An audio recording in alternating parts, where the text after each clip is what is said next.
Hello and welcome, my name is Haas, and this is a look at Dawn of War 3, the upcoming real-time strategy title from Relic Entertainment. I've recently spent over 25 hours on multiplayer, 1v1s, 2v2s and 3v3s, and as such I wanted to give my impressions on what I've currently seen, and perhaps dispel a point of confusion or criticism I've often seen being thrown around on the internet in regards to Dawn of War 3, and that being the fear of it being more of a MOBA than a strategy title. Well, Dawn of War 3 is squarely within the realm of real-time strategy games, that much I can assure. For reference, these are not new titles to me in the slightest. I've played dozens of RTS titles in the past, be it the old and newer Command & Conquer games, Warcraft, Starcraft, Supreme Commander, World in Conflict, Dark Reign, Age of Empires, or indeed the Dawn of War series, which I've played every single iteration of, Winter Assault, Dark Crusade, Soulstorm, Dawn of War 2, Chaos Rising, Retribution. I've played them for a very long time and count them among some of my favorite games of all time. Likewise, I've played nearly every MOBA under the sun at one point or another, and my point of view regarding these titles is generally very competitively based, so I'm more likely to forgive a title for, say, not including an entire army roster from the lore,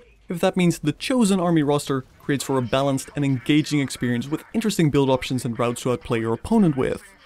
So with that all being said, at no point did I feel like Dawn of War 3 played like a MOBA. Constantly, it gave off very clear RTS vibes that especially hit close to a game like Warcraft 3 or Relic's own Company of Heroes. It's definitely a deviation from Dawn of War 2 and strikes closer to a hybrid of the original and the sequel as a result.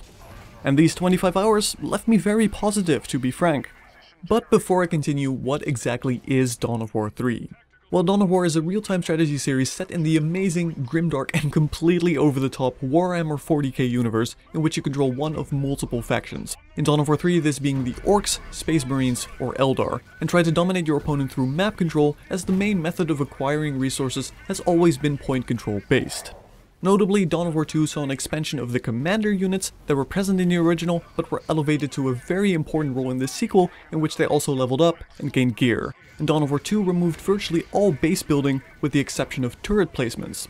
In Dawn of War 3, base building has returned, though not quite to the extent of Dawn of War 1, and instead of commanders, you now utilize so-called elites, which no longer level up and stay at a similar power level throughout, making them more akin to Dawn of War 1. When I got into the Dawn of War 3 multiplayer, the first thing that hit me as being very different from past Dawn of War titles wasn't so much the elites or base building, but rather the general pacing of the game. Dawn of War 3 is a much faster game than its predecessors. Although Eldar certainly take the lead here, regardless of your faction, unit movement is rather fast compared to before, which draws Dawn of War 3 closer to the real-time element of RTS than it has ever done.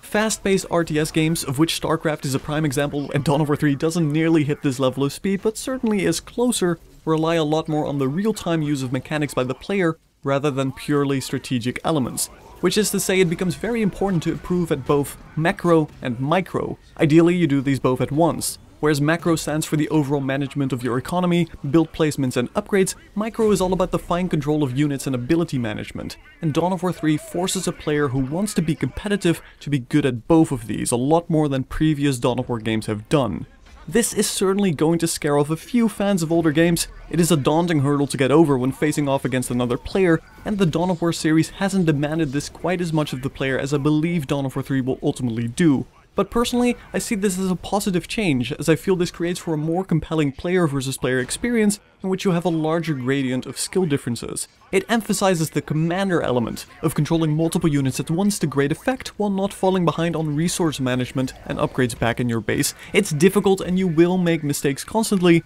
but so do players at the higher levels. Dawn of War 3 then further emphasizes these core elements through the introduction of elites and the much larger focus on unit abilities in general, which in turn puts a much higher focus on micro. Scout Marines, for instance, have blind grenades, which allow you to swing combat into your favor by incapacitating enemy squads for a few seconds, or Assault Marines have their iconic jump jet charges, which are slow and need to be aimed properly, not to be wasted, but can have a major impact as they deal a solid amount of damage, stun enemies, and place Assault Marines in immediate melee combat. Something that is very strong in the Dawn of War series.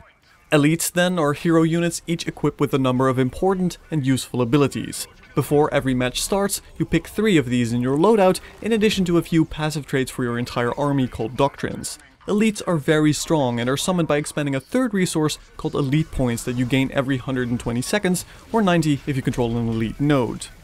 First of all, they totally fit into the Warhammer 40k picture. Elites like Jane Zar or the Howling Banshee Phoenix Lord can absolutely cut through entire armies from a lore perspective. In-game, they are very powerful units indeed, if just because you don't ever permanently lose them, but they do need to be used with care. Once an enemy takes them out, they go on a long cooldown that increases with every death, meaning you don't just want to throw them away. And healing them up takes quite a long time as they need to be standing out of combat next to one of your structures. Even Angelos or the giant menacing Imperial Knight, two of the sturdiest elites in the game, will go down without proper micro. To point back to the MOBA discussion, I'd like to point out that these aren't new to RTS games nor to Dawn of War as a franchise. Warcraft 3, one of the most loved RTS games and one of my all-time favorite games, had a system of 3 hero units per match as well that were important to micro and level up. Dawn of War 2, as I mentioned earlier, had commanders which you gained without expending any resources, and they themselves leveled up and were improved with gear. Finally, the original Dawn of War had units such as the Force Commander or Chaos Sorcerer, which, although vastly less powerful, were nevertheless important hero units. If anything, I'd make the argument that they've moved the game more in a real-time strategy direction by changing it from one commander that you level up and equip to 3 heroes that have more of an individual micro requirement, emphasizing the real-time element of Dawn of War 3. Certainly, balance remains to be seen when it comes to elites, but without a doubt it'll be important to utilize them effectively, and I am not just talking about micro, but also strategy, as elites have different point costs, and in some matchups it'll be more beneficial to plan which elites you need and which you won't. For instance, in my 3v3 matchups that did go on for a long duration, I found I was generally at a disadvantage not having planned for a heavier endgame elite loadout, as I generally restricted myself to a 7 cost elite at most, and enemies that then used the Wraith Knight or Imperial Knight, costing 9 and 10 points respectively, had a solid, although not unbeatable, endgame edge. Another element that I believe contributes heavily to the faster, more exciting pace of Dawn of War 3 is the fact that your squads will die. In Dawn of War 2, almost every squad had a convenient retreat button that forced the squad to make an automated beeline back to your headquarters, while greatly reducing the amount of range damage they would take, in addition to becoming immune to knockback effects. Besides niche situations, such as say when retreating would make it easier for them to be hit by a grenade that still did full damage, it made for a very easy to use mechanic that kept your squads alive time and time again, albeit at the cost of momentum. In Dawn of War 3, your units are a lot more vulnerable as there is no fallback mechanic, and as such retreating will have to be done manually with well-timed micro. Like before, it does still emphasize the importance of maintaining squads, as reinforcing a squad to full health is far cheaper and faster than recruiting an entire new squad, meaning you lose a lot less momentum, but Dawn of War 3 allows for more losses to occur, which are inevitable and notably offset by the game's escalation system, which refunds a portion of a squad's resources in the early stages of the game.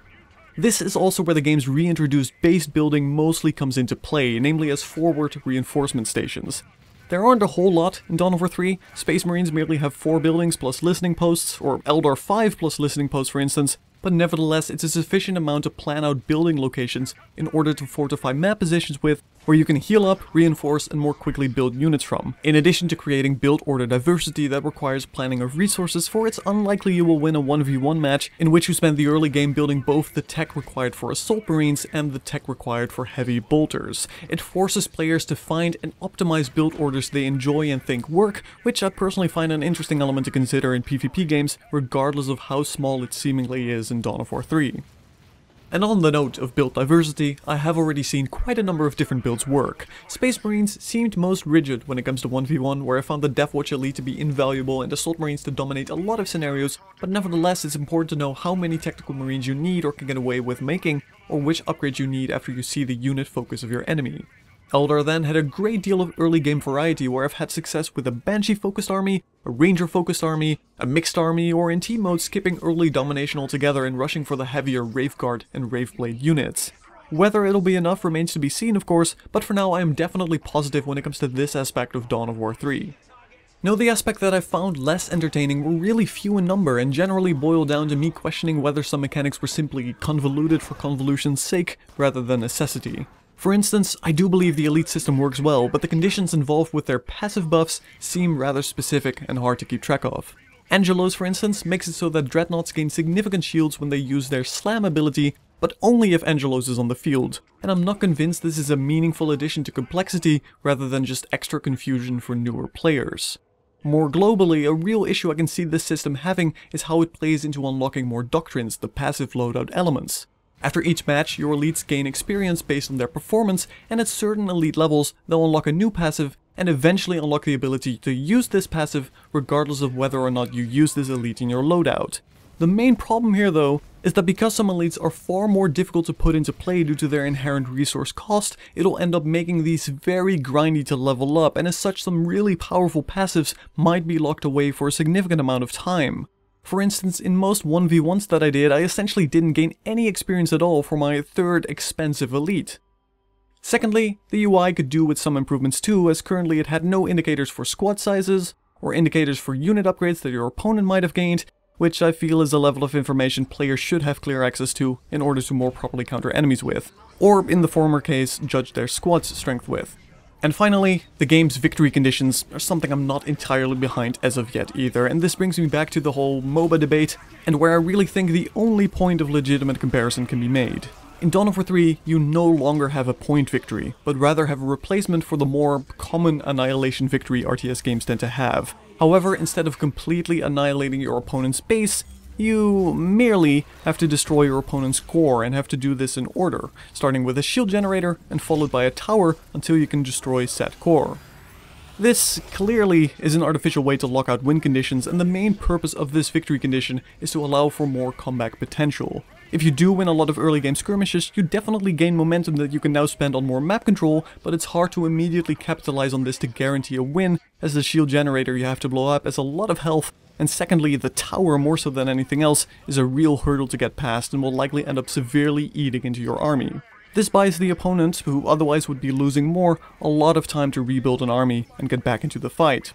This is not to say that early game victories are irrelevant, far from it, and most of my 1v1 victories or losses were actually from a set of early game skirmishes, but it does make rush tactics less inherently powerful for all the good and bad that does.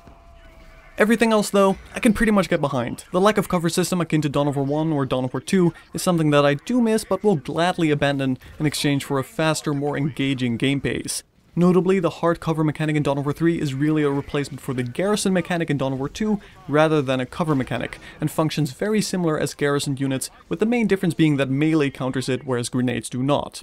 So as I said, in the end I am very optimistic when it comes to Dawn of War 3, and the 25 hours I've spent with it so far were thoroughly enjoyable. Whether significant elements such as the escalation system or the power core victory style will remain enjoyable enough in the long run remains to be seen, but Dawn of War 3 has all the makings of a really solid real-time strategy title.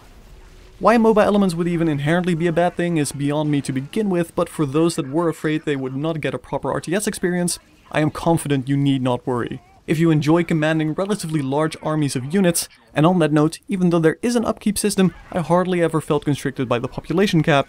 and you enjoy outplaying your opponent by moving and controlling better throughout the map, anticipating when you need to build and counter in a few minutes with some very strong Warhammer 40k flavor, then Dawn of War 3 is definitely a title to keep your eyes on. My name's been Haas, thank you for watching, and I'll see you in the next video.